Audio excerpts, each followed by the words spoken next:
क्या आप देश और दुनिया की खबरों से रह जाते हैं बेखबर? तो सब्सक्राइब कर लीजिए हमारे HT न्यूज चैनल को और बेल आइकॉन को दबाना मत भूलिएगा।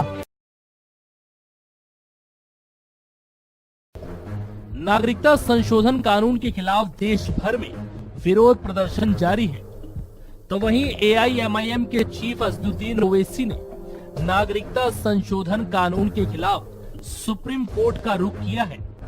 ओवैसी ने शनिवार को सुप्रीम कोर्ट में याचिका दायर करके नागरिकता संशोधन कानून को चुनौती दी है। बता दें कि अब तक इस कानून के खिलाफ कुल 13 संगठनों ने सुप्रीम कोर्ट में याचिका दायर की है। ओवैसी ने इस बिल का संसद में भी जोरदार विरोध किया था। ओवैसी ने कहा था कि भारत में इस तरह का कानून बनाकर आप जिन्ना को जिंदा कर रहे हैं। ओवैसी के अलावा कांग्रेस सांसद जयराम रमेश और तृणमूल कांग्रेस सांसद महुआ मोइत्रा समेत कई याचिकाकर्ताओं ने नागरिकता संशोधन कानून की वैधता को चुनौती दी है।